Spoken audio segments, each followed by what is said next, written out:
أعوذ بالله من الشيطان الرجيم. بسم الله الرحمن الرحيم. السلام عليكم ورحمة الله تعالى وبركاته. الحمد لله رب العالمين، نحمده ونستعينه ونستغفره، من يهد الله فلا مضل له ومن يضلل فلا هادي له.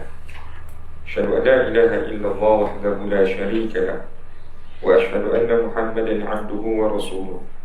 اللهم صل وسلم على سيدنا وحبيبنا وشفيعنا محمد صلى الله عليه وسلم وعلى آله وأصحابه ومن تبعهم بإحسان إلى يوم الدين. Sidang jemaah muslimin muslimat rahimakumullah. Kita buka halaqah ilmu dengan bacaan umul kitab Al-Fatihah. A'udzu billahi minasyaitonir rajim. Bismillahirrahmanirrahim. Alhamdulillahi rabbil alamin. Ar-Rahmanir Rahim. Maliki yaumiddin. Iyyaka na'budu wa iyyaka nasta'in. Ihdinas siratal mustaqim. Siratal ladzina an'amta 'alaihim ghairil maghdubi 'alaihim waladdallin. Amin. Alhamdulillah, syukur kehadirat Allah Subhanahu wa taala. Pada malam ini masih lagi Allah Taala panjangkan usia kita sebagai salah satu tanda Allah Taala kurniakan kepada kita rahmat. Allah Taala kurniakan kepada kita peluang. Mudah-mudahan dengan peluang ini dapat kita meraih keberkatan maghfirah daripada Allah Subhanahu wa taala. Kerana apa tuan-tuan sedang Jumaah yang dirahmati oleh Allah? Kerana kata Imam Hasan Al-Basri rahimahullahu ta'ala, kata Imam Hasan Al-Basri, alamatu i'radullah 'anil ibad, di antara tanda-tanda Allah Ta'ala palingkan kerahmatan daripada seorang hamba saat Allah Ta'ala palingkan keberkatan kehidupan daripada seorang hamba. Kata Imam Hasan Al-Basri, an yaj'ala syughlahu fi ma la yughnihi, kehidupannya dia akan merenung bahawasanya Allah Ta'ala akan sibukkan dengan perkara yang tidak bermanfaat. Ini di antara salah satu tanda, kata Imam Hasan Al-Basri, Allah Ta'ala mula berpaling rahmat daripadanya. Allah Ta'ala mula, tuan-tuan sekalian, murkai kehidupannya. Jadi Alhamdulillah, pada malam ini kita mengisi masa dan ruang kita di dalam satu majlis yang tidak asing lagi daripada keberkatannya, daripada kerahmatannya, dan mudah-mudahan ini salah satu pertemuan yang bermanfaat di sisi Allah Subhanahu wa taala. Sidang Jumaah pada malam ini Ustaz diamanahkan untuk membincangkan perihal Rasulullah sallallahu alaihi wasallam. Jadi pihak surau memberi kepada Ustaz satu tajuk berkaitan tentang akhlak Nabi sallallahu alaihi wasallam. Jadi masih lagi terngiang-ngiang dalam akal dan telinga kita berkaitan Nabi SAW, kerana pada baru-baru ni kita menyambut salah satu hari, salah satu sambutan orang yang bukan asing di kalangan kita, insan yang bukan kita boleh mengambil sebagai satu insan yang tidak penting. Bahkan inilah insan yang mengajar kita tentang tauhid, inilah insan yang membawa kepada kita syiar Islam. Maka pada malam ni masih lagi tidak salah untuk kita membahaskan, kita merenung, kita membincangkan salah seorang susuk tubuh yang namanya Muhammad ibni Abdullah. Jadi tuan-tuan sekalian, nak cerita tentang Rasulullah SAW, yang pertama Ustaz nak bawakan kepada sidang Jumaah, kita ingat Nabi ni sebagai salah satu rukun iman. Bukan sekadar kita nak menyambutkan ataupun kita nak meraihkan program-program yang dianjurkan oleh masjid ataupun surau. Bukan kita nak meraihkan program-program yang dianjurkan oleh syarikat kita. Bukan kita sekadar ambil cuti umum sempena Maulid Rasul, tidak. Kerana peristiwa ini kita mengingati Nabi SAW sebagai satu tanda di manakah iman kita. Pada satu hari, tuan-tuan sekalian, saat Nabi SAW bersama dengan para sahabat, bila mana di dalam masjid seorang pemuda yang tidak pernah dilihat, seorang pemuda yang tidak pernah dinampak sebelum ni, masuk ke dalam masjid terus berlutut bersama Nabi SAW. Dan bila mana pemuda tersebut melutut dengan Nabi SAW, pegang lutut Nabi, ditanyakan kepada Nabi 3 soalan. Akhbirni anil Islam, Kemudian Nabi SAW jawab tentang Islam. Akhbirni 'anil iman. Dan Nabi SAW jawab tentang keimanan. Akhbirni 'anil ihsan. Dan Nabi SAW jawab tentang ihsan. Setiap persoalan tersebut, bila mana Nabi SAW jawab, maka pemuda tak dijawab dengan apa? Betul, jawapan kamu benar. Para sahabat yang dengar tuan-tuan sekalian merasa pelik, hairan. Kenapa ada seorang yang tiba-tiba nakkan jawapan, dia sendiri yang kata jawapan tu betul? Seolah-olah dia ni seorang guru, seolah-olah dia ni seorang alim. Macam kita lah tuan-tuan sekalian, kita tanya orang, abang tahu tak mat asli? Kita nak tahu. Oh, rupanya orang cerita tuan-tuan sekalian, oh bila mana nun mati bertemu dengan mat asli ini, bila mana dua harakat panjang ni, alif waw ya. Oh, kita pun cakap, oh macam ni baca dia. Tapi tidak. Pemuda tadi tuan-tuan sekalian tanya soalan, Nabi beri jawapan, dan pemuda ni cakap betul. Apa yang kau cakap tu betul.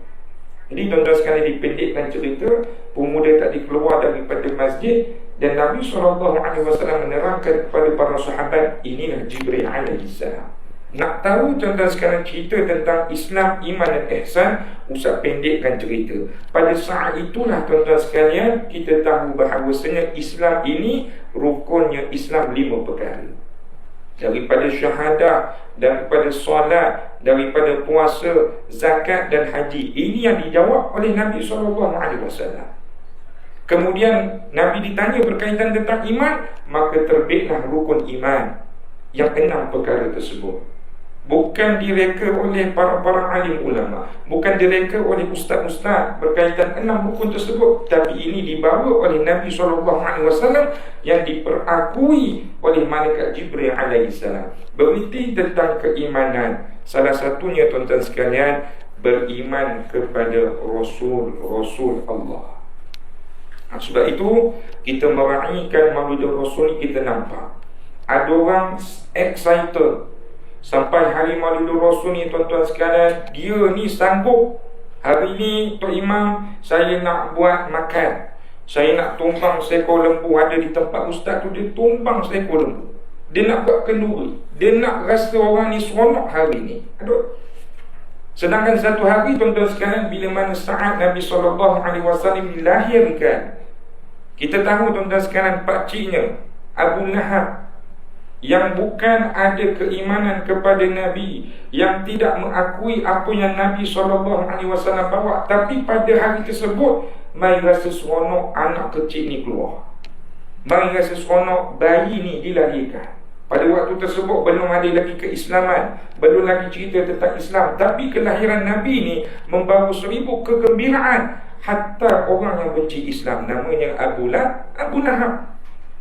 Jadi setiap hari tuan-tuan sekalian, Abu Lahab ni seronok dengan Nabi, sehingga dia merdekakan seorang hamba, merdekakan seorang wanita tuan-tuan sekalian. Nak rasa seronok. Dan Nabi SAW dakwah kepada beliau, dakwah kepada Abu Lahab ni, cerita tentang Islam, tapi malangnya dia tidak ada keseronokan, keinginan untuk menganut Islam. Sebab itu orang cerita tentang keimanan, keimanan ni tak boleh diwarisi. Keimanan ni tuan-tuan nak cari atas gunung pun tak dapat, tuan-tuan nak redah dalam hutan pun tak jumpa, tuan-tuan nak ambil bara api genggam pun tak dapat. Keimanan ni sangat satu elemen yang sangat luar biasa yang Allah Ta'ala kurniakan kepada hamba-Nya. Jadi Abu Lahab tadi, setiap hari Isnin, kata Nabi SAW, di dalam neraka tersebut Allah Ta'ala ringankan sebentar hukuman bagi Abu Lahab.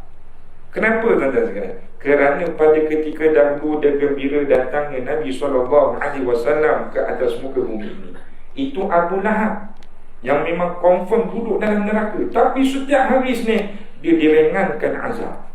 Apatah lagi kita umat hari ini tuan-tuan sekalian, ada yang angkat banner, ada yang perarakan, ada yang buat majlis selawat. Allahu Akbar. Ini satu sambutan yang Allah Ta'ala sangat-sangat raikan apa yang kita buat. Tuan-tuan sedang Jumaat yang dimuliakan, cerita tentang keimanan. Sebab itulah Nabi SAW mengajar kepada para sahabat jangan gadaikan keimanan walaupun sebentuk debu yang kecil. Nabi ajar pada para sahabat, jangan perlekeh tentang keimanan. Jangan perlekeh, jangan gadaikan keimanan kamu hanya semata-mata kerana hasutan syaitan dan hawa nafsu, walaupun keimanan itu sekecil debu, tuan-tuan sekalian. Jangan. Kenapa, tuan-tuan sekalian? Kerana syaitan la'natullahi alaihi. Syaitan ni, tuan-tuan sekalian, dia, kalau kita tengok, dia datang dekat manusia, dia tak pernah rompak harta kita, dia tak pernah curi kereta kita, dia tak pernah curi rumah kita, dia tak pernah ambil satu sen pun dalam bank kita. Syaitan kerja dia, sebab dia tahu perkara ini tidak dinilai oleh Allah Ta'ala, tak penting.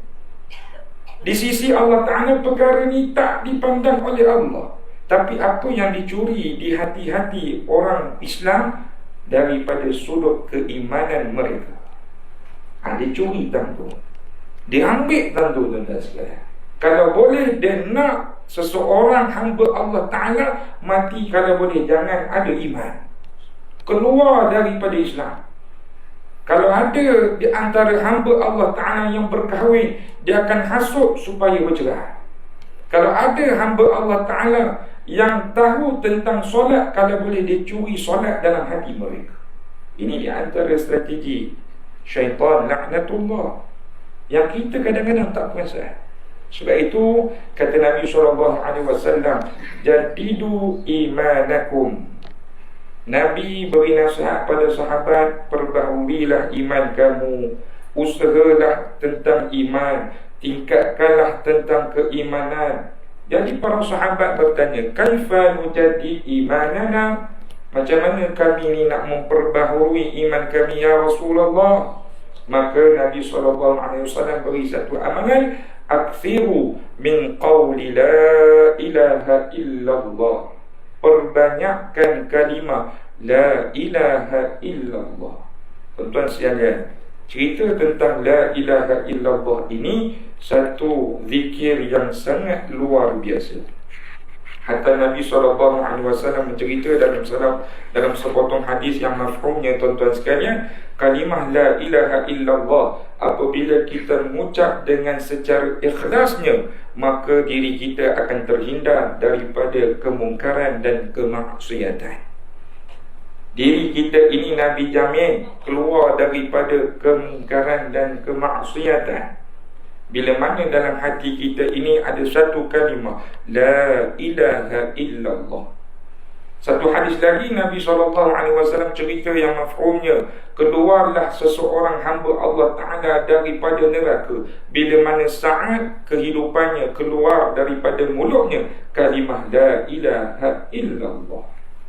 Jadi sidang Jumaah muslimin muslimat, sebagai muqaddimah kita cerita tentang Nabi ni, kita nak sambut, kita barang saban tahun kita menyambut sambutan Maulidur Rasul, kena perhati, adakah keimanan kita kepada Allah dan Rasul makin lama makin meningkat, ataupun sekadar sambutan sahaja, ataupun sekadar kita meraihkan apa yang dibuat oleh adat kita. Jadi yang pertama, sambutan Maulidur Rasul ini sebagai satu pertanyaan, di manakah keimanan kita? Sebab kita cerita tentang Rasul ni, kita akan tahu bab keimanan. Oh macam ni perjuangan Nabi, oh macam ni akhlak Nabi, oh macam ni sunnah Nabi. Cerita tentang keimanan. Tapi kalau kita balik daripada program-program tentang Maulidur Rasul, keimanan kita makin lama makin menurun, makin lama makin lemah, maka kita tak faham sebenarnya apa sebenarnya hakikat aku menyambut Maulidur Rasul. Baik, tuan-tuan sidang jemaah, Allah Ta'ala firman dalam sepotong ayat yang berbunyi, wa innaka la'ada khuluqin 'azim. Ya, dan sesungguhnya bagi Muhammad itu ada satu akhlak yang sangat agung.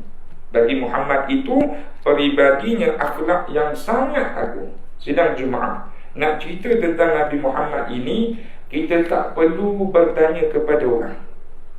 Kita tidak perlu ambil kertas untuk survey bagaimanakah cinta mereka kepada Nabi. Dekat dunia ni, siapa yang zahirkan cerita kepada Nabi tidak perlu. Kerana perakuan tentang Nabi ini kita dapat jelas Allah Ta'ala sendiri yang akui tentang Nabi. Allah Ta'ala sendiri yang claim, yang nyatakan tentang Nabi Muhammad ni macam mana. Buat apa kita tanya orang? Sebab Allah Ta'ala sendiri, Tuhan yang ciptakan kita, mengakui tentang Nabi itu bagaimana. Salah satunya apa? Allah Ta'ala sebut di dalam peribadi Nabi itu terdapat khuluqin azim, pelbagai jenis akhlak yang sangat agung. Makna kata tuan-tuan sekalian, Nabi SAW merupakan ikon, idola yang patut kita sanjung pada hari ini sampai kita mati. Ya, tukar tuan-tuan sekalian budaya anak-anak muda pada hari ini. Dia dengar orang Korea nak main datang Malaysia, tuan-tuan sekalian, tu dekat KLIA dia dah tunggu, tuan-tuan sekalian, berteriak macam monyet. Daripada keluar KLIA, tuan-tuan sekalian, berteriak macam monyet. Suka sangat dengan orang Korea. Ustaz pun tak faham apa cerita, tuan-tuan sekalian. Kalau orang Korea tu berdiri atas stage, tuan-tuan sekalian, Allahu Akbar, orang zaman sekarang. Sedangkan Allah Ta'ala nyatakan dalam Quran, wa innaka la'ala khuluqin azim, Muhammad itu adanya akhlak-akhlak yang mulia, adanya akhlak-akhlak yang agung yang Allah Ta'ala sendiri yang akui. Maka kenapa kita cari orang lain? Maka kenapa kita agungkan orang lain? Sedangkan perwatakan Nabi SAW menandingi semua jenis akhlak-akhlak orang-orang yang lain, tuan-tuan sekalian. Baik, ulama menyatakan, tuan-tuan sekalian, Allah Ta'ala agungkan Nabi dalam 3 perkara.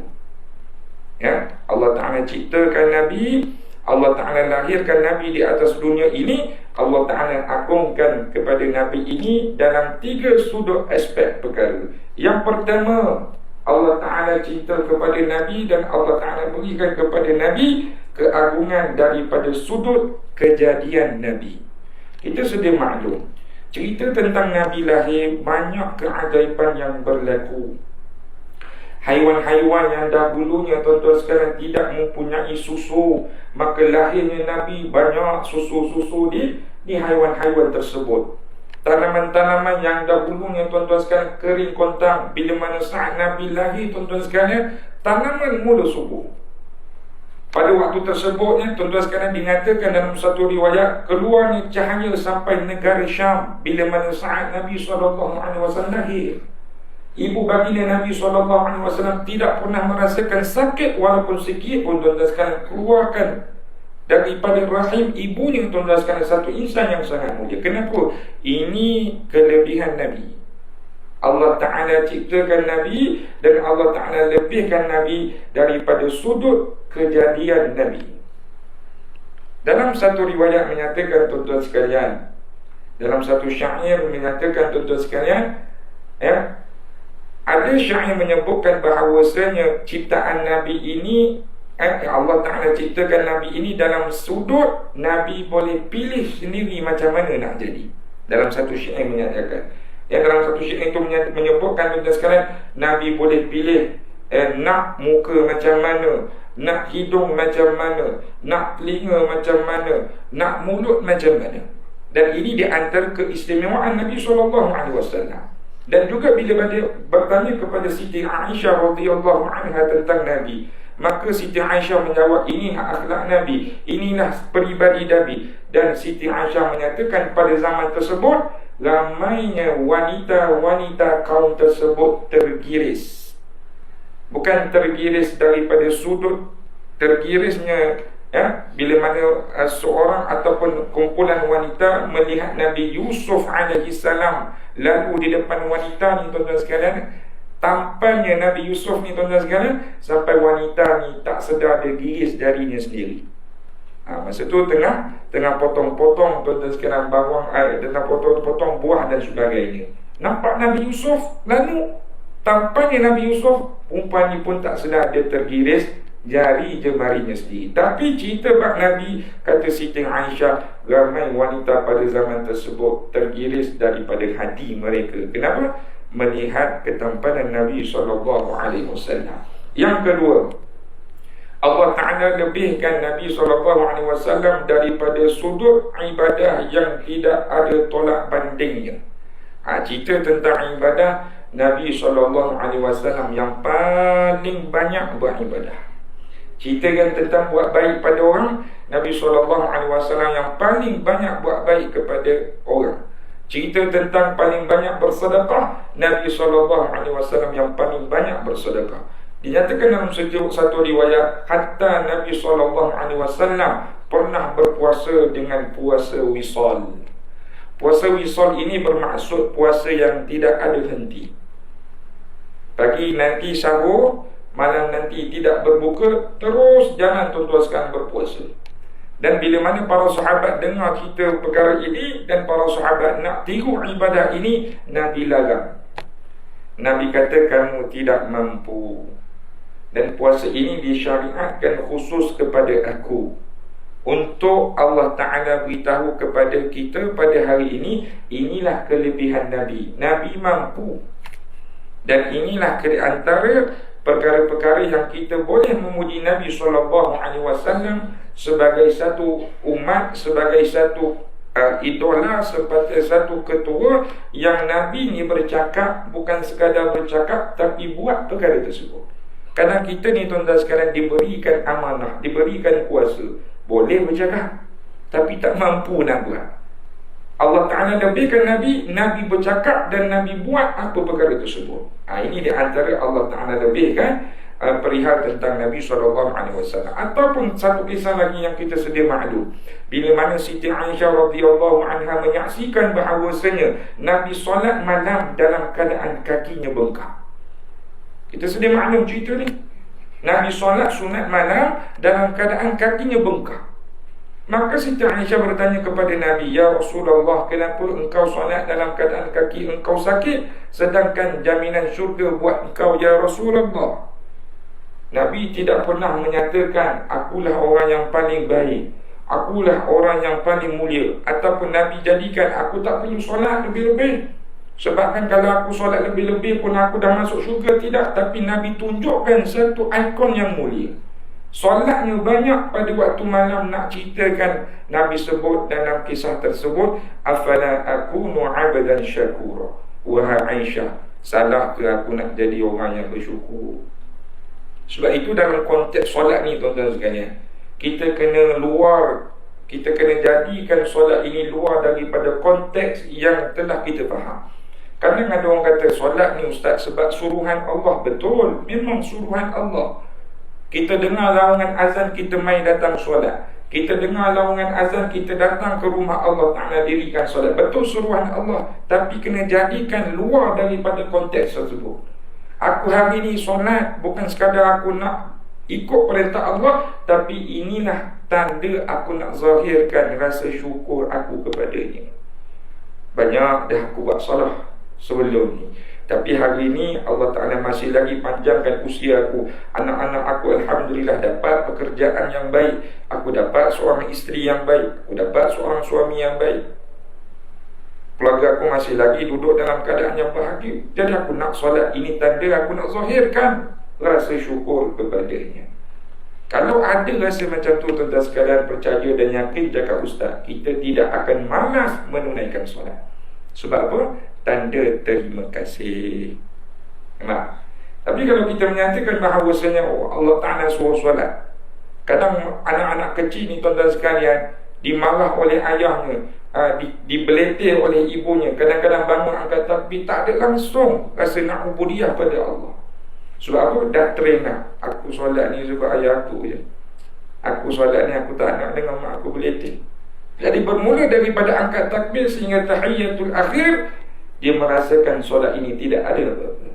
Tapi wujudnya Nabi ceritakan dalam kisah ini, afala akunu abdan syakura, salah ke aku jadi orang yang bersyukur? Walaupun Nabi dijamin oleh Allah Ta'ala syurga, maka Nabi tidak tunjuk satu perwatakan yang boleh selesa dengan dunia. Baik, yang ketiga, Allah Ta'ala agungkan Nabi dalam 3 perkara. Perkara yang ketiga, dikarenakan keagungan akhlak yang ada pada Nabi. Jadi tuan-tuan sidang Jumaah rahimakumullah, Dalam sepotong hadis kata Nabi, innama bu'ithtu liutammima makarimal akhlaq. Aku diutuskan kepada seluruh umat manusia untuk menyempurnakan kemuliaan akhlak. Nabi lahir, tuan-tuan sekalian, sehinggalah Nabi wafat. Sebenarnya perjalanan Nabi itu Allah Ta'ala nak tunjukkan kepada kita, inilah keagungan akhlak, inilah akhlak paling mulia, inilah peribadi yang Allah Ta'ala tuntut, inilah ibadah-ibadah yang kalau kamu buat Allah Ta'ala suka. Sebab itu para sahabat bila mana berada dengan Nabi, para sahabat ni tak berhenti tanya, ya Rasulullah, apa perkara kalau aku buat Allah Ta'ala suka? Dalam satu hadis meriwayatkan, tuan-tuan sekalian, Nabi menjawab dalam pelbagai jenis jawapan. Salah satunya Nabi SAW jawab, as-salatu ala waqtiha. Solat awal waktu Allah Ta'ala suka perbuatan ini. Sebab itu tuan-tuan sekalian, jangan buat main. Solat awal waktu ni bukan perkara yang kita rasa boleh ambil sebagai satu perkara yang biasa. Ini perkara amalan yang Allah Ta'ala suka kalau kita buat. Kerana jawapan ini keluar daripada Nabi SAW. Yang kedua, kata Nabi, birrul walidain, buat baik pada mak ayah. Buat baik pada mak ayah bukan perkara yang berat, tuan-tuan sekalian, nak buat baik dengan mak ayah ni. Balik tanya khabar dia, dah makan ke mak, ada barang-barang apa lagi abang perlu beli, mak hari ni macam mana check up, siapa bawa minggu depan ke hospital ni, ada orang bawa ke tak? Kalau tak, abang nak bawa. Bukan perkara yang susah pun, tuan-tuan sekalian. Nak gembirakan hati dia, bukan kita nak sedihkan hati dia. Dan perkara ini Allah Ta'ala suka hamba-Nya buat. Dan yang ketiga, kata Nabi SAW, al-jihadu fi sabilillah, berjihad di jalan Allah. Sebab itu tuan-tuan sekalian, cerita tentang akhlak Nabi ini Allah Ta'ala beritahu, inilah akhlak yang paling sempurna. Tuan-tuan sidang Jumaat, tuan-tuan tahu tak, sebelum datangnya Nabi, penduduk Mekah duduk dalam zaman jahiliyah. Jahiliyah ni bukan kita faham orang bodoh, bukan kita faham orang yang tak reti baca. Tapi jahiliyah ni, tuan-tuan sekalian, orang yang tidak ada tamadun, orang yang tidak ada akhlak. Salah satunya Ustaz bawakan contoh pada zaman sebelum tibanya Nabi SAW. Orang-orang penduduk Mekah ini mengelilingi Kaabah dalam keadaan berbokeh, tidak berpakaian, sambil di tangan membawa minuman-minuman arak, menari-nari di keliling Kaabah tersebut, tuan-tuan sekalian. Ini satu perangai manusia yang tidak ada tamadun, walaupun akalnya waras. Kalau kita jumpa pada hari ini orang macam tu, kita dah cakap dia ni gila, Ustaz. Gila. Orang buat macam ni orang tak pernah buat, luar daripada adat kita. Tapi orang tersebut, zaman tersebut, bukan orang gila, dia orang waras. Cumanya dia tidak ada tamadun. Bila mana Nabi SAW datang pada zaman tersebut, Nabi kenalkan tentang aurat. Yang lelakinya daripada pusat sampai ke lutut, yang wanitanya tidak boleh melihat kecuali muka dan tapak tangan. Nabi ciptakan satu tamadun manusia yang sangat, kalau kita pandang, tuan-tuan sekalian, ya Allah, cantik orang, sopan orang, beradab orang. Tapi masalah kadang-kadang pada hari ini kita abaikan apa yang Nabi buat. Alah Ustaz, nak pergi pasar je Ustaz, cukuplah saya tutup rambut. Ini bukan masalah nak pergi pasar, bukan masalah kita nak ambil makanan dengan abang Food Panda kat luar. Bukan. Ini masalah kita nak jadi orang bertamadun ataupun tidak. Kita nak jadi orang yang dituntut oleh Nabi ataupun nak jadi orang seperti mana zaman jahiliyah.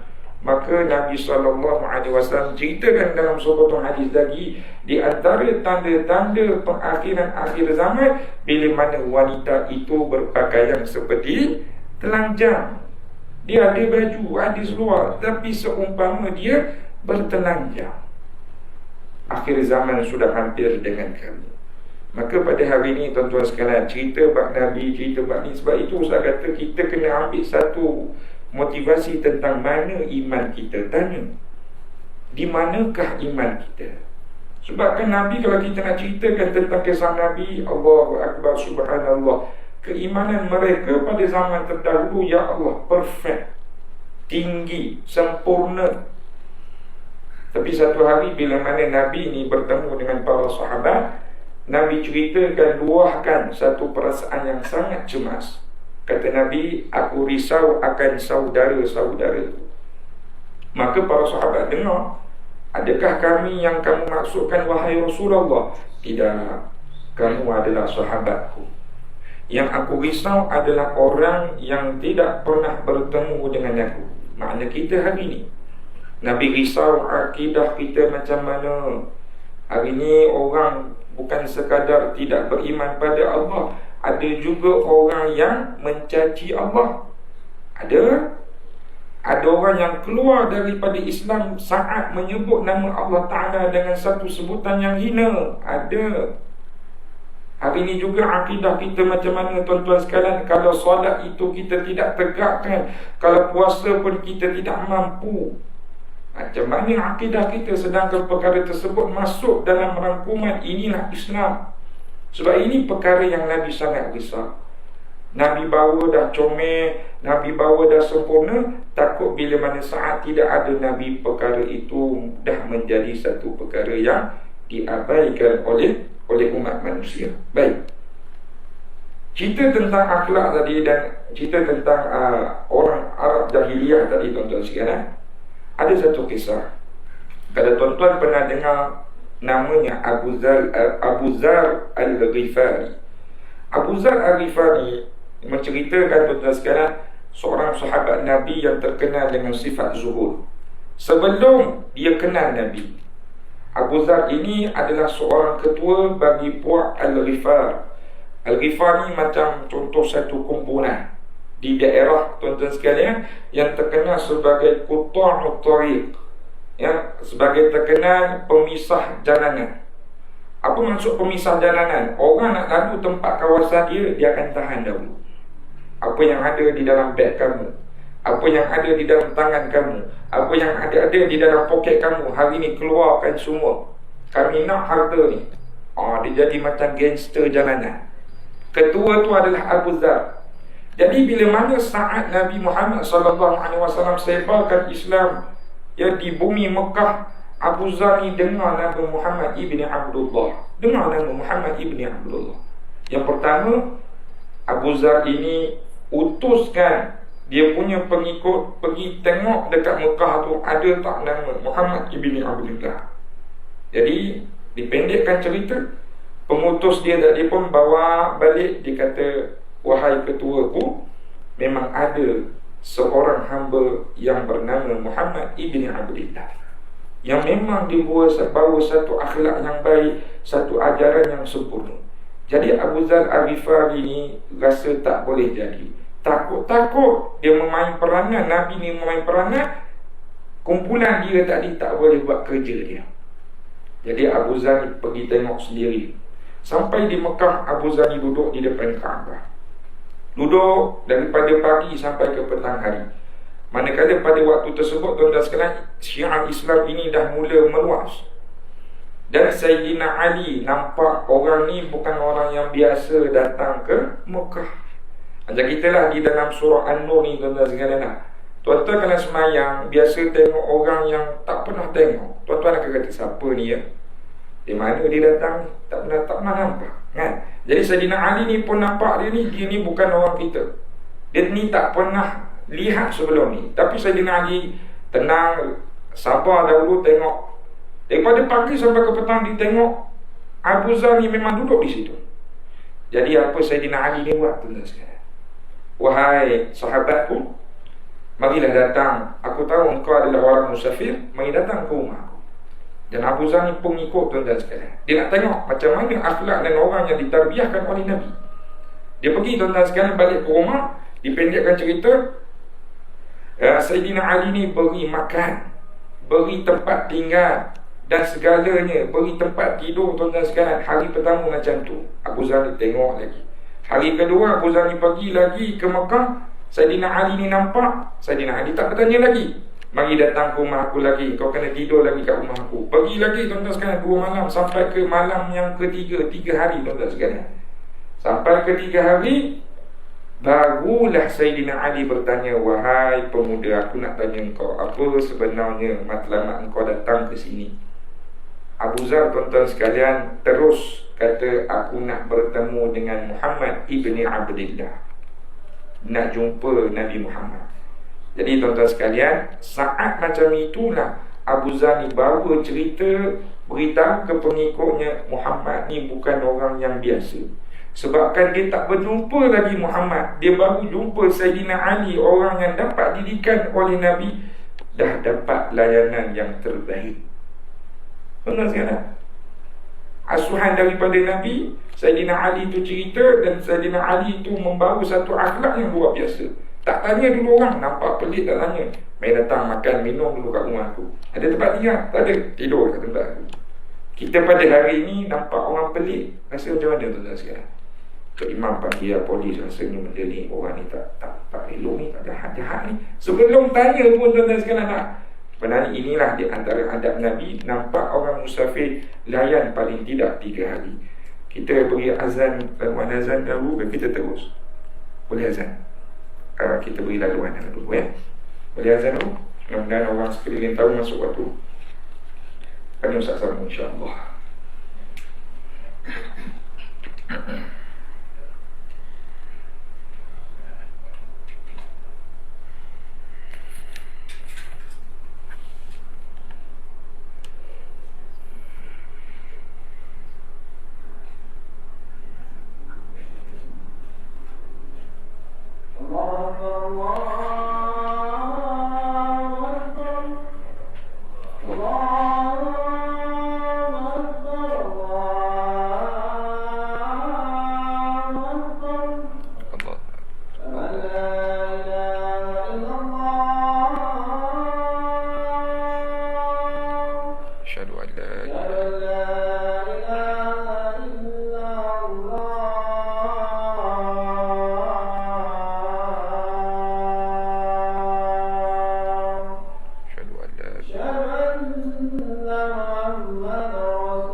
Bismillahirrahmanirrahim. Alhamdulillah wassalatu wassalamu ala Rasulillah. Baik.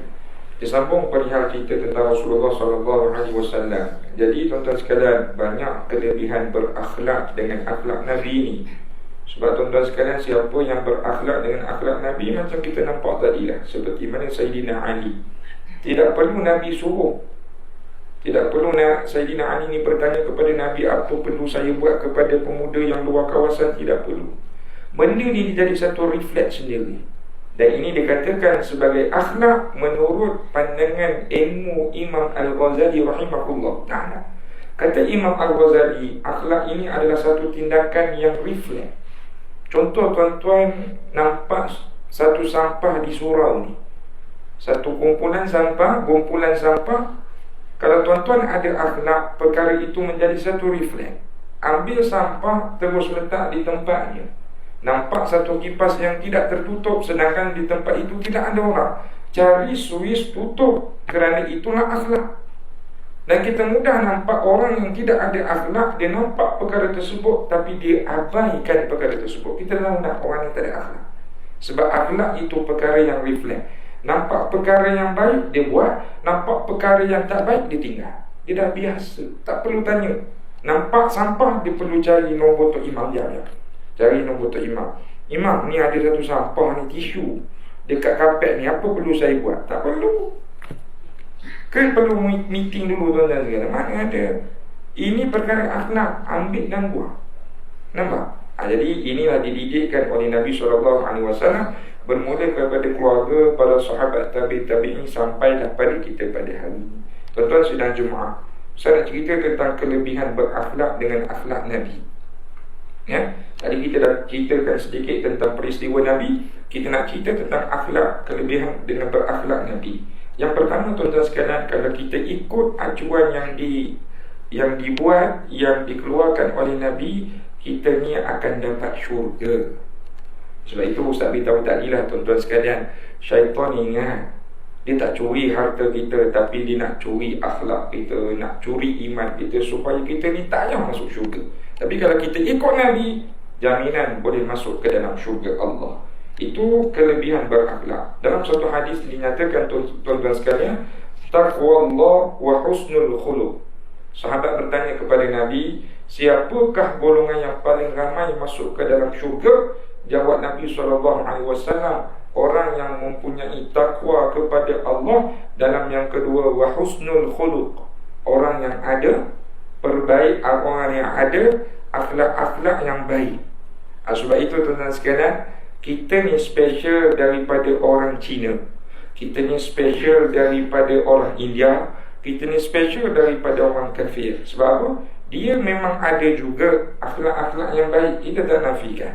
Orang Cina pun ada akhlak yang baik, orang India pun ada akhlak yang baik. Ustaz pernah jumpa orang-orang yang bukan Islam ni, dia sampai ke hari ni dia kata, saya tak pernah minum arak. Dan dia kata minuman arak tu bukan minuman yang baik. Jadi special kita, beza kita dengan mereka, kita ada takwa kepada Allah. Dia tak ada. Dia hanya baik daripada segi akhlak, tapi dalam hati dia tak beriman pada Allah. Sebab itu beza kita di antara mereka, kita ada ciri yang pertama kata Nabi, taqwallah wa husnul khuluq. Jadi tuan-tuan sekalian, tak jadi juga kalau kita ni orang Islam, orang yang ada keimanan, yang mana kita ni perangai baik tapi tak solat, tak jadi juga. Nak masuk ke dalam syurga kena ada dua, takwa pada Allah, perangai kena baik. Kalau hanya semata-mata takwa kepada Allah, perangai tak baik, tak jadi juga. Kena ada dua-dua. Baik, akhlak ni perlu didikan dan mujahadah, ataupun kena perlu latihan. Nak dapatkan akhlak yang baik ni perlu dilatih. Tuan-tuan tanya orang yang pernah masuk kamp tentera, pernah jadi anggota tentera. Kalau ada orang tentera dalam ni, tanyakan diorang tuan-tuan sekalian. Diorang dah terbiasa dengan menjaga masa dengan tepat. Tak boleh lewat 1 minit. Sebab dia dulu dah kena train macam tu. Lewat saja tuan-tuan sekalian kena denda. Kasut ni kena kilat. Nak pergi mana-mana kasut ni kena kilat, dah biasa dengan kekemasan. Baju ni kalau orang kata iron, kena ada bucu dia tu tuan-tuan sekalian. Sebab dah terbiasa, dan ini didikan. Sebab itu nak dengan akhlak Nabi ni perlu didikan. Masalah hari ini anak-anak muda tuan-tuan sekalian dah tak ada akhlak yang baik. Ustaz masa kecil dahulu tuan-tuan sekalian masih ingat, masa zaman Ustaz kecil dahulu tuan-tuan sekalian, orang Kenduri masa zaman dahulu masih lagi hidup dengan budaya rewang. Masih lagi menggunakan budaya rewang.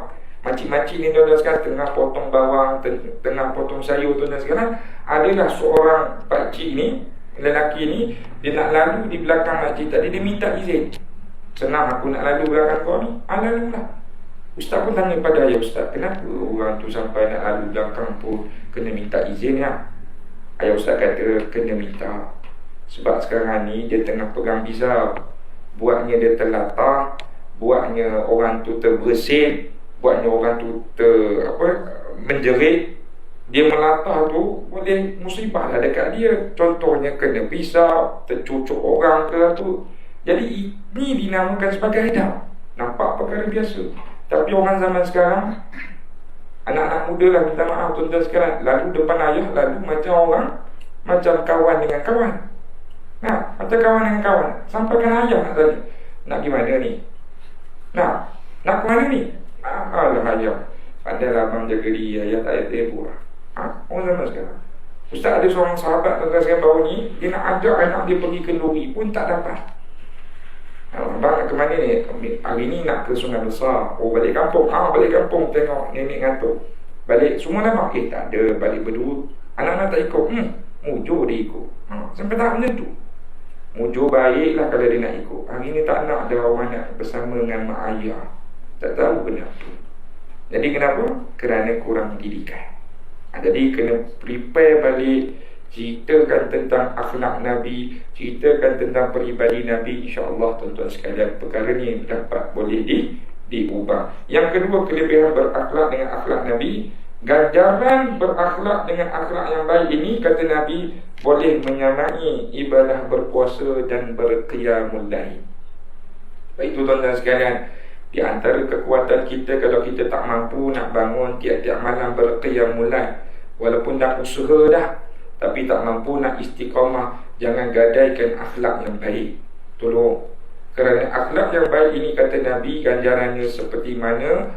Pahalanya seperti orang mengerjakan solat malam. Baiknya, tuntutnya Islam dengan akhlak yang baik.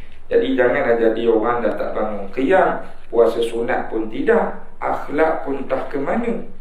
Lagi tuan-tuan sekalian, bahaya macam tu. Baik, seterusnya Ustaz sambung sikit lagi tuan-tuan sekalian, ancaman tidak berakhlak pula. Baik, kita dah tahu kelebihan, kita kena belajar. Kalau Ustaz, kalau saya tak berakhlak dengan akhlak yang baik ni apa?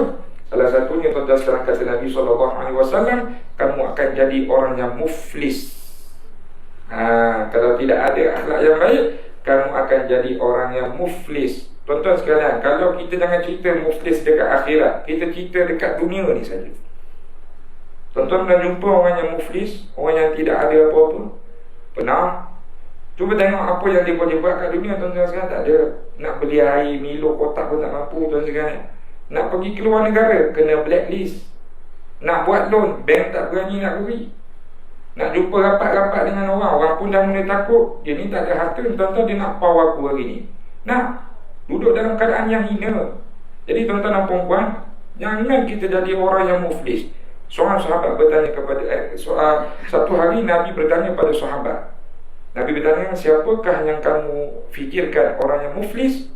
Jadi para sahabat bertanya, orang yang tidak ada dirham dan tidak ada dinar ya Rasulullah. Maknanya daripada sudut akal pengetahuan para sahabat, orang yang muflis ni orang yang tak ada duit lah. Jawab Nabi, tidak. Orang yang muflis adalah orang yang beribadah seperti mana dia solat, dia berpuasa, dia berzakat, dalam masa yang sama dia mencaci orang. Kita dah tahu dah, mencaci orang ni orang yang tidak ada akhlak. Dia beribadah tapi kerja dia mencaci orang. Istilah zaman sekarang ni, membawang orang. Siapa tak tahu apa salah bawang tu tuan-tuan sekalian, sampai dia pilih nama membawang orang. Jadi orang ni dia selalu mencaci orang. Jadi kata Nabi, pahalanya akan diberikan kepada orang yang dicaci, dan dosa orang yang dicaci itu akan dapat kepada dia. Dahlah dia, pahala dia tu beri pada orang, dan dosa orang tu dapat pula pada dia, tuan-tuan sekalian. Seumpama kita ni beri orang bunga, kita dapat kain. Nampak? Jadi tuan-tuan sekalian, hari ni kalau tidak ada akhlak dengan akhlak yang baik, hati-hati. Kita takut baru depan Allah Ta'ala tak ada benda yang kita bawa. Sebab apa? Dekat dunia ni banyak mencaci orang. Mencaci ni perkara kerjaan yang paling mudah. Yang paling mudah. Tidak perlu keluarkan peluh, tidak perlu keluarkan duit, tidak perlu keluarkan aset-aset kita, hanya mengeluarkan kata-kata. Jangan percaya orang ni tak betul. Ada. Kau ni tak payahlah pergi bagi orang ni tak betul ni. Contohlah, mencaci orang, khianat orang. Jadi tuan-tuan sekalian, hari ni jaga mulut. Baik. Bagaimana kita nak kenal keindahan akhlak Nabi, tuan-tuan sekalian? Nabi dalam sepanjang hidup Nabi ada golongan yang Nabi sangat jaga. Salah satunya, Nabi sangat berjaga dan buat baik kepada kanak-kanak.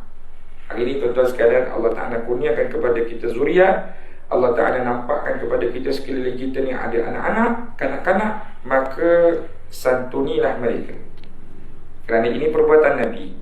Banyak cerita tuan-tuan sekalian. Salah satunya Sayyidina Anas ibn Malik. Tuan-tuan sekalian, seorang anak-anak yang berkhidmat kepada Nabi SAW, yang mana kata Sayyidina Anas ibn Malik ini, Nabi tak pernah marah aku. Kalau aku buat salah, Nabi tak pernah ceritakan kesalahan aku di depan khalayak ramai. Bahkan Nabi tunjuk inilah yang betul daripada sudut apa yang Nabi SAW hendakkan kepada dia. Kita hari ni macam mana tuan-tuan sekalian? Dengan kanak-kanak bukan main nak. Bukan main nak.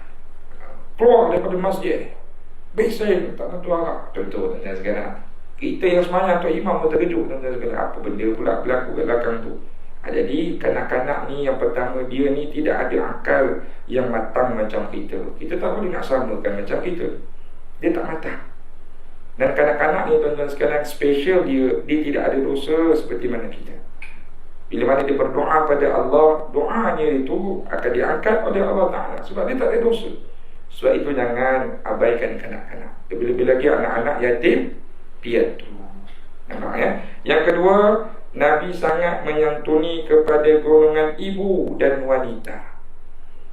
Jadi tuan-tuan sekalian, golongan ibu dan wanita ini Nabi SAW menjawab dalam satu hadis 3 kali. Ummuka, ummuka, ummuka, barulah abuka. Buatlah baik kepada mak kamu, kepada mak kamu, kepada mak kamu, barulah kepada ayah kamu. Jadi tuan-tuan sekalian, jangan salah tafsir. Nanti balik ke rumah ayah ni kata, seorang bapa ataupun lelaki ni pun cakap, ustaz dia cakap dah, mak kena ada 3 orang. Baru betul. Mak pertama, mak kedua, mak ketiga. Jangan salah tafsir. Sebenarnya Nabi SAW ulang 3 kali supaya nak tekankan golongan wanita ni sangat dihargai. Tuan-tuan sekalian, sebelum Nabi SAW cerita tentang Islam, wanita ni seumpama kain buruk. Orang jahiliah ni buat wanita seumpama kain buruk. Ambil kain tersebut, digonyong-gonyongnya tuan-tuan sekalian, dijadikan sebagai peralatan yang tidak ada kemanisan, tidak ada keharuman, jadi perkara yang atau penggolongan yang jijik. Ini zaman jahiliah. Jadi Nabi perelokkan sehingga namanya wanita Allah Ta'ala turunkan dengan satu surah, namanya Suratul Nisa. Jadi tuan-tuan sekalian, kenapa Nabi lebihkan wanita dalam 3 perkara? Kata ulama, kerana wanita ini berjihad di dalam dunia dengan 3 fasa yang lelaki tak pernah buat benda ni. Yang pertama, saat mengandung 9 bulan, tuan-tuan sekalian, ibu-ibu di belakang semua pernah rasa. Yang lelaki jangan kata, alah ustaz bawa perut mudah je ustaz. Cuba sekali tuan-tuan sekalian. Dia tak mampu, kita tak mampu. Kita kena angin perut pun dah tak ada. Dia 9 bulan bawa kandungan berat tuan-tuan sekalian. Nak tidur tak boleh, nak duduk lama-lama pun sakit. Allah Ta'ala muliakan dia. Yang kedua tuan-tuan sekalian, bila saat bersalin, wanita sendiri yang tahu tuan-tuan sekalian. Sebab itu kalau ada ibu, jangan pernah ada haka dekat dia. Anak-anak yang depan ustaz ni, kalau ada mak, jangan pernah ada haka. Sebab dia yang pernah rasa sakit, macam mana nak keluarkan kita. Dan yang ketiga, saat kata ulama, mereka ini penat dalam menyusu. Jadi tuan-tuan sekalian, menyusu ni bukan sehari menyusu, 2 tahun. Dalam Islam 2 tahun. Kalau budak tu tak nak putus susu, tuan-tuan sekalian, boleh pergi ke 3-4 tahun. Jadi tuan-tuan sekalian, ini di antara pengorbanan orang wanita yang mana Nabi sangat prihatin terhadap kurungan wanita ini. Dan seterusnya, Nabi SAW sangat menyantuni orang tua. Orang tua ni Nabi SAW sangat santuni. Di antara satu kisah tuan-tuan sekalian yang dinamakan sebagai Abu Quhafah. Abu Quhafah ni ayah kepada Sayyidina Abu Bakar As-Siddiq. Abu Quhafah ni, perjalanan Abu Quhafah ni nak cari Nabi tuan-tuan sekalian, sehingga bila mana Nabi tahu Abu Quhafah ni datang nak peluk Islam, Nabi marah orang yang bawa dia ni. Kenapa kau tak beritahu aku awal? Aku boleh turun ke tempat dia. Dia tak perlu datang berjumpa aku untuk peluk Islam. Aku boleh turun kepada dia. Sebab apa? Sebab tahu keuzuran Abu Quhafah itu. Walaupun Nabi pada saat itu ada pangkat, ada kuasa. Jadi tuan-tuan sekalian, hari ini kalau kita ada kuasa yang orang perlu kepada kita punya khidmat. Kita nampak orang tua, kita pergilah tempat dia. Jangan kata, okey, tak kisahlah dia tua ke, dia uzur, dia datang jumpa aku. Dia nak apa-apa ke, dia nak sayang aku ni, dia sepatutnya datang jumpa aku. Tak boleh, ini bukan akhlak Nabi. Kita kena santuni orang tua. Dan yang keempat, tuan-tuan sekalian, Nabi SAW sangat sayang kepada golongan yang dinamakan sebagai fuqara wa masakin, orang-orang fakir dan miskin. Kita tahu cerita tentang Ashabus Suffah, tuan-tuan sekalian, yang berkongsi susu bersama Nabi SAW dan Abu Hurairah. Jadi cerita bab ni tuan-tuan sekalian, Nabi ni sangat menyantuni orang miskin. Nabi berikan susu ini kepada orang lain dahulu, yang last baru Nabi. Ini cerita tentang Nabi sangat prihatin kepada orang susah. Kita kalau hari ni suruh buat makan tuan-tuan sekalian, kita tak nampak orang belakang dah. Kalau boleh aku orang pertama ambil pula 3-4 bungkus. Orang belakang macam mana? Dia cerita dia lambat lah Ustaz. Saya cepat, saya ambil 3 bungkus. Sedangkan ini bukan perangai Nabi. Nabi beri orang lain dahulu. Tanggup dia lapar. Sebab apa? Nabi sangat menyantuni orang-orang yang susah. Yang akhir kalam pada hari ini kita nak ceritakan sedikit ya, insya-Allah yang terakhir. Apakah di antara rahmat turunnya Nabi SAW? Yang pertama, dengan adanya Nabi SAW, taubat kita ini dipermudahkan oleh Allah. Berbeza dengan kaum Nabi Musa AS, taubat kaum Nabi Musa AS perlu membunuh. Perlu bunuh ni macam mana Ustaz? Seorang yang pernah menyembah satu patung anak lembu, tuan-tuan sekalian, Allah Ta'ala turunkan firman, kena bunuh orang tersebut, barulah dia tu settle bertaubat pada Allah. Tapi bila mana turun Nabi Muhammad SAW, datang satu hadis, Allah Ta'ala cerita, bila mana hamba ataupun umat Nabi Muhammad datang berjumpa dengan aku, bahawa dosa sebesar gunung, kata Allah Ta'ala, la ubali, aku tak kisah, aku tak peduli. Bila mana saat dia ni memohon keampunan pada Allah, Allah Ta'ala ampunkan dia. Specialnya kita. Sebab kenapa? Turunnya Nabi SAW. Jadi tuan-tuan sekalian, seterusnya waktu ibadah kita yang panjang. Nah, daripada subuh sampai ke zuhur, tuan-tuan boleh buat banyak kerja. Ada orang boleh pergi kerja dulu, ada orang boleh pergi makan dulu, ada orang boleh buat apa-apa, basuh baju dan sebagainya. Ada orang boleh tidur pula lepas tu nak tunggu zuhur panjang. Sebab itu tuan-tuan sekalian, hikmah Nabi Muhammad, kita tahu peristiwa Isra dan Mi'raj, bila mana daripada 50 waktu turunnya 5 waktu. Allah Ta'ala maha mengetahui sebenarnya, memang Allah Ta'ala nak takdirkan 5 waktu, tapi kronologi cerita tu nak beritahu specialnya Nabi Muhammad. Hari ni kita mudah. Seterusnya yang terakhir, tuan-tuan sekalian, agama ni bukan satu agama yang berlebih-lebihan, ghulu. Bukan sampai tahap tuan-tuan sekalian hari ni beribadah tak boleh berkawan dengan orang. Bukan, itu bukan ajaran Islam. Bukan maknanya tuan-tuan sekalian hari ni kita kena berzikir 24 jam, tak boleh buat apa-apa. Bukan.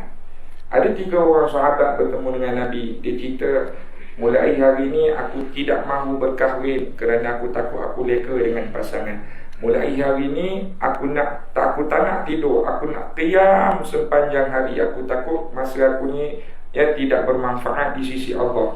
Dan yang ketiga, tuan-tuan sekalian, ada seorang sahabat ni kata, aku mulai hari ni tidak akan makan, aku nak berpuasa sampai hari.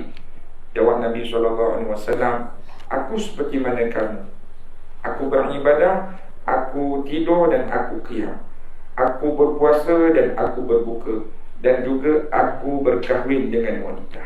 Makna kata tuan-tuan sekalian, agama syariat yang dibawa oleh Nabi SAW, Nabi nak cerita pada kita ini bukan sebagai satu bebanan. Jangan jadi orang yang sebagian menganggap agama ini sebagai satu bebanan, tapi anggaplah agama ini sebagai satu rahmat kepada kita, seperti mana Nabi turun banyak membawa rahmat kepada kita. Jadi cukuplah setakat itu saja tuan-tuan sekalian. Mudah-mudahan perkongsian Ustaz pada hari ini cerita tentang Nabi SAW boleh meningkatkan keimanan kita terhadap Allah Subhanahu wa taala. Amin ya rabbal alamin. Kita tangguh dengan tasbih kafarah dan suratul Al. Subhanakallahumma wa bihamdika asyhadu an la ilaha illa anta nastaghfiruka wa natubu ilaik. Bismillahirrahmanirrahim. Wal 'asri innal insana lafi khusr. Alladzina amanu wa 'amilus shalihat wa tawasaw bil haqqi wa tawasaw bis sabr. Assalamualaikum warahmatullahi taala wabarakatuh.